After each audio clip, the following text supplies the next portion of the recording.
ఇప్పటికీ మీరు నైమిషారణ్యం పోతే సూతకత్తి అని ఉంటుంది. సూతుడు కూర్చుంటే 88,000 మంది కూర్చొని వినేవాళ్ళంట. చెప్పిన కథ మళ్ళీ చెప్పినా కూడా చాలా గొప్పగా వినేవాళ్ళంట. అంత గొప్పగా సూతుడు చెప్పేవాళ్ళంట. అని ఇంతకుముందు వచ్చిన కథ కదా అని ఆలోచన చేయకుండా వినేవాళ్ళంట. 88,000 మంది ఎంత దూరం కూర్చునే వాళ్ళంట అంటే 14 మైళ్ళు కూర్చునే వాళ్ళంట.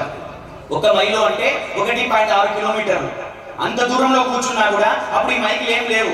అయినా సూతుడు చెప్పిండంట అంత గొప్పగా అందరికి వినబడేటట్టు. అట్లా శౌనకాది మహాములు ఏం చేసిండ్రు అంటే రాగి కలశాల్లో గరికను తీసుకొని వచ్చిందంట. తీసుకొచ్చి గణపతి మీద పోసిందంట. 88,000 మంది నైమిషారణ్యం నుంచి శౌనకాది మహాములు వచ్చి గణపతి మీద పోసేసరికి గణపతి ప్రీతి చెంది మిగతా 2 అగ్నులు పోయినాయంట.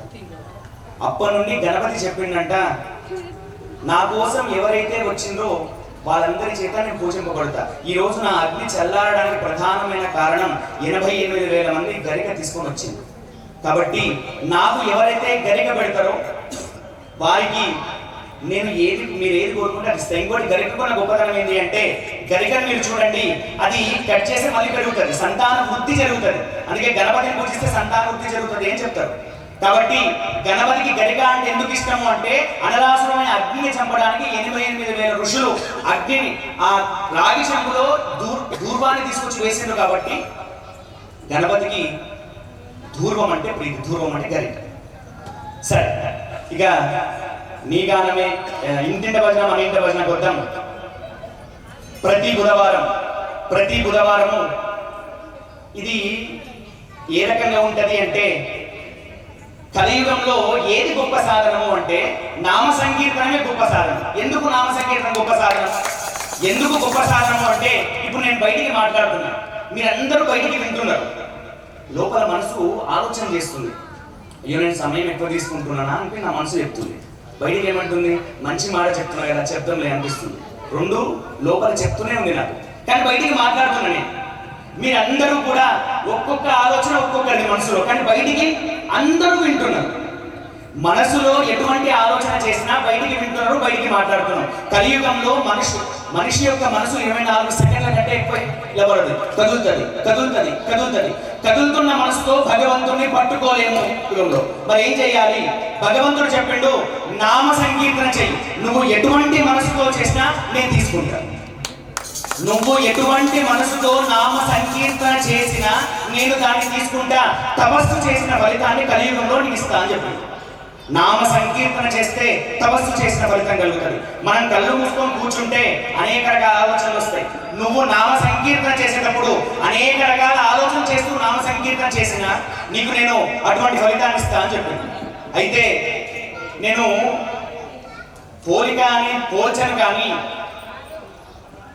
సమర్థ రామదాస్ శిష్యుడు ఎవరు?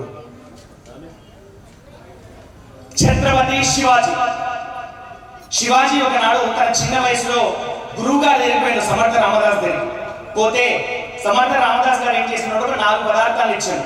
గుర్రపు లద్దెని ఇచ్చాడు, కొబ్బరికాయని ఇచ్చాడు, కొన్ని రాళ్ళని ఇచ్చాడు, కాషాయపు జెండాని ఇచ్చాడు.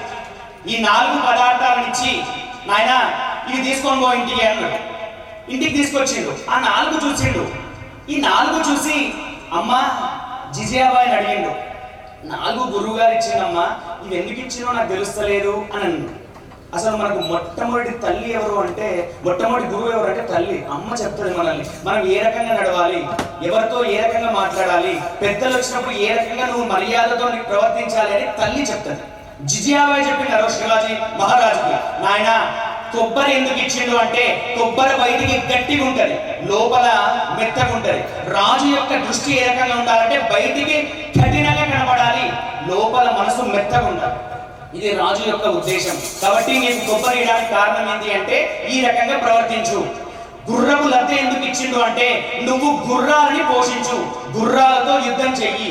రాళ్ళని ఎందుకు ఇచ్చిండు అంటే నువ్వు కోటలను ఏర్పాటు చేసుకుంటే పైన ఏర్పాటు చేసుకో, గుట్టల మీద ఏర్పాటు చేసుకో. ఇప్పటికీ మనం మహారాష్ట్ర పోతే చంద్రశేఖరేంద్ర సరస్వతి మహాస్వామి సతారా వెళ్ళినప్పుడు అక్కడ శివాజీ మహారాజుకి పూలదండ వేసి, ఈ రోజు మన దక్షిణ పథంలో సనాతన హైందవ ధర్మం మిగిలింది అంటే ఛత్రపతి శివాజీ మహారాజు నిలబడ్డాడు కాబట్టి ఇక్కడ ధర్మం మిగిలింది అని చెప్పాడు మహాస్వామి. ఆ రకంగా కొండల మీద కోటలు కట్టుకొని ఏర్పాటు చేసుకున్నాడు. తర్వాత కాషాయపు జెండా ఎందుకు ఇచ్చిందమ్మా అని అడిగితే, నీవు నీ ధ్వజాన్ని కాషాయపు పతంగా ఏర్పాటు చేసుకొని రాజ్యాన్ని పరిపాలించు అంటే సామ్రాజ్యాన్ని, మరాఠా సామ్రాజ్యాన్ని సనాతన హైందవ ధర్మంగా భారతదేశం యొక్క విస్తృతమైన ధర్మాన్ని నిలబెట్టిన మహానుభావుడు శివాజీ మహారాజ్. శివాజీ మహారాజ్ అంత శక్తి గురువు గారు సమర్థ రామదాస్ గారిస్తే తన తల్లి జిజియాబాయి ఇచ్చింది. జిజియాబాయి తన చిన్నప్పుడు మొఘలుని చూసినప్పుడు తన తండ్రి దగ్గరికి పోయి అడిగిందంట, నాన్న వీళ్ళు ఏం చేయలేమా అని అడిగిందంట. ఏం చేయలేము అని చెప్పిందంట. భరతని అడిగిందంట, ఏం చేయలేమా అంటే మూలని ఏం చేయలేము అని చెప్తే తను శివుడికి పూజ చేసిందంట. ప్రతిరోజు శివుడికి పూజ చేసి ఏమని అడిగిందంట అంటే, సనాతన హైందవ ధర్మాన్ని నిలిపే శక్తిని ప్రసాదించండి అని శివునికి మొక్కి శివ వరప్రసాదంగా పుట్టినవాడు కాబట్టి అతనికి శివాజీ అని పేరు పెట్టింది. కాబట్టి తల్లులు, పున్న తల్లులు ఏం చేయాలి అంటే పిల్లల్ని కడుపులో ఉన్నప్పుడు లలితా సహస్రనామాలు, విష్ణు సహస్రనామాలు విని మనం కేవలం మన కుటుంబం పోషణ కాదు, లోక రక్షణ, సనాతన హైందవ ధర్మ రక్షణ కోసం పెంచాలి. అటువంటి మొక్కులు శివునికి మొక్కండి. మళ్ళీ మన ధర్మంలో శివాజీ మహారాజ్ లాంటి వారు కూర్చారు, అందులో ఎటువంటి సందేహం లేదు.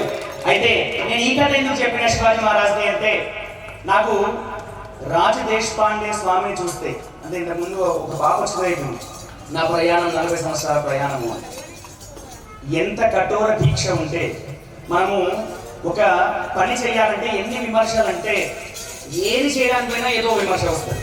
ఇంతకుముందు ఈ స్వామి మాట్లాడినట్టుగా, మేషాన్ని మాట్లాడినట్టుగా మేము నలుగురంతో ఉన్నాము, తర్వాత పెరిగింది.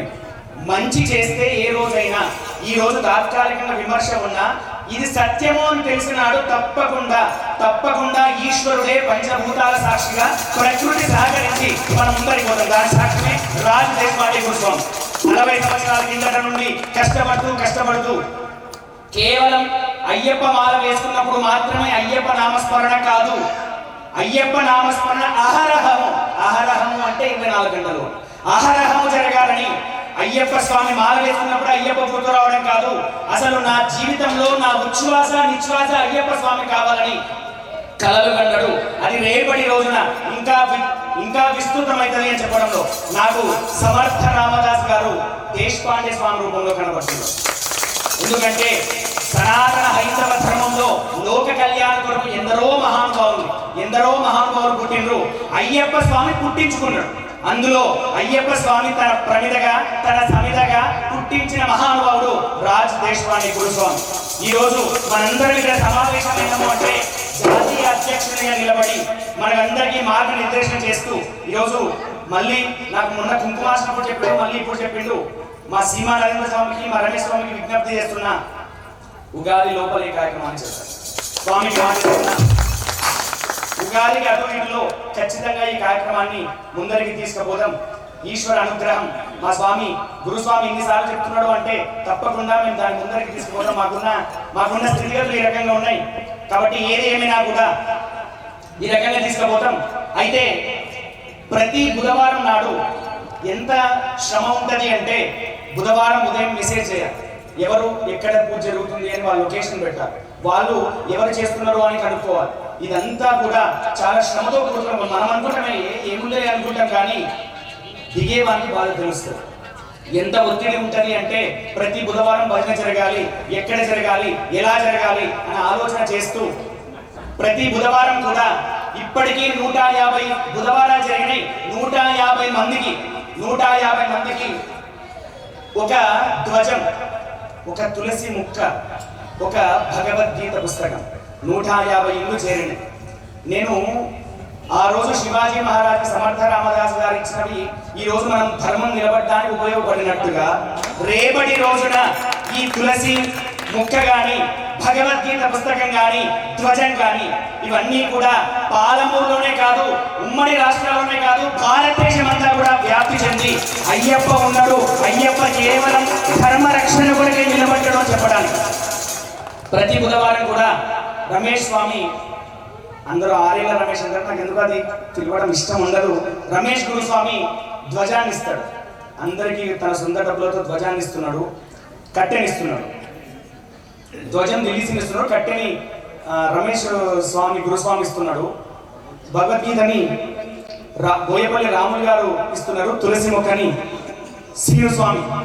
అంటే ప్రతి బుధవారం వీళ్ళు ఆయా స్థితిలో ఇస్తున్నారు. అంటే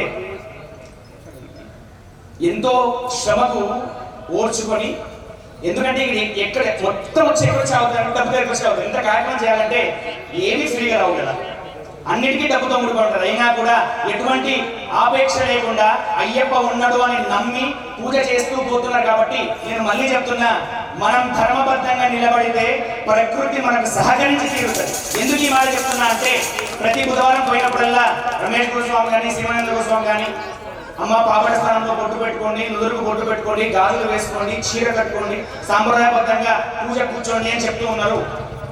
అయితే మంచి పని చేస్తూ పోతే ఇది ఏ రకంగా నిలబడుతుంది అని చెప్పడానికి తార్కాణం ఏంటి అంటే, రమేష్ గురుస్వామి కూతురు శ్రీ వైష్ణవి ఆ బాబు అన్నదంట, నాన్న ప్రతి బుధవారం ఇవన్నీ ఇస్తున్నారు కదా మీరు, గాజులు ఇయ్యండి నాన్న అని అడిగిందంట.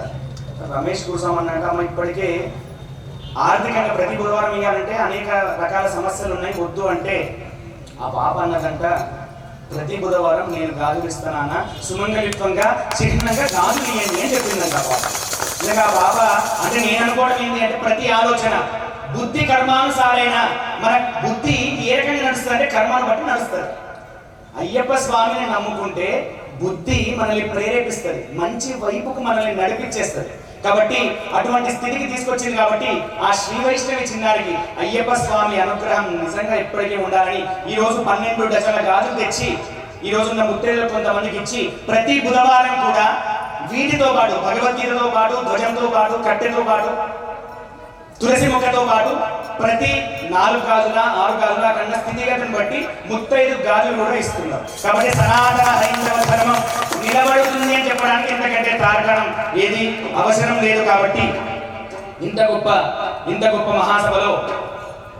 మహాసభలో ఈ మాట్లాడే అవకాశం ఇచ్చిన అఖిల భారత అయ్యప్ప దీక్ష ప్రచార సమితి జిల్లా అధ్యక్షుడు నుంచి రాష్ట్ర అధ్యక్షుడిగా మా దేశపాండే గురుస్వామి అయ్యప్ప స్వామి అనుగ్రహం అంటే నేను ఎక్కడ నమ్ముతా అంటే, ఇంతకుముందే చెప్పినట్టుగా మనుషుల్ని ఎంచుకోవడంలో ఆ ఎంచుకున్న వ్యక్తుల్ని బట్టి ఆ సంస్థ యొక్క నిర్మాణం నిలబడుతుంది. రాష్ట్ర అధ్యక్షునిగా సీమా నరేంద్ర స్వామిని దేశపాండే స్వామి నిర్ణయించినట్టు అయ్యప్ప స్వామి దేశపాండే స్వామి రూపంలో ఆ నిర్ణయం ఇచ్చిందని మనస్ఫూర్తిగా కోరుకుంటూ, ఇంతకుముందే మా దేశపాండే గురుస్వామి సీమానంద స్వామి గురించి చెప్పిండు. నేను మైక్ పట్టుకున్నప్పుడు ఒకరిని మెచ్చుకోవాలని కానీ ఒకరి గురించి గొప్ప చెప్పాలని కానీ నేను చెప్పను. ఎందుకంటే నేను చాలా కఠినంగా ఉంటాను. నేను పూజ చేసినప్పుడు ఎంత కఠినంగా ఉంటా అంటే ఎవరిని మాట్లాడలేను.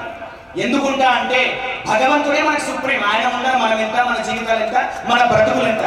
కానీ అవన్నీ నడిపియాలంటే ఇటువంటి మనుషుల్ని చూస్తూ పోతూ ఉన్నప్పుడు అసలు మనిషి ఏ రకంగా బ్రతకాలి, మనిషి ఏ రకంగా నిరాడంబరంగా నిలబడాలి, మనిషి ఎంత ఎత్తు ఎదిగినా ఏ రకంగా కిందికి నిలబడాలి. సీమా నరేంద్ర స్వామి చూస్తే ఇంతకుమున్న దేశపాండే స్వామి అన్నాడు, మృదు స్వభావి అన్నాడు. నిజంగా మా గురుస్వామి ఆశీస్సులు ఉన్నాయంటే అయ్యప్ప స్వామి ఆశీస్సులు ఉన్నట్టే. కాబట్టి అంత గొప్ప గురుస్వామి ఆశీస్సులతో ఈ రోజు గురుస్వామిని పట్టుకున్నాము అంటే ఏం చేస్తాడు అంటే ఒడ్డున పడేస్తాడు. అది ఎటువంటి ఒడ్డు అంటే, ముక్తి భిక్ష పెట్టబయ్యే అయ్యప్ప అని వేడుకుంటాం. మనం ఎన్ని మాటలు మాట్లాడినా ఎన్ని చేసినా చిత్త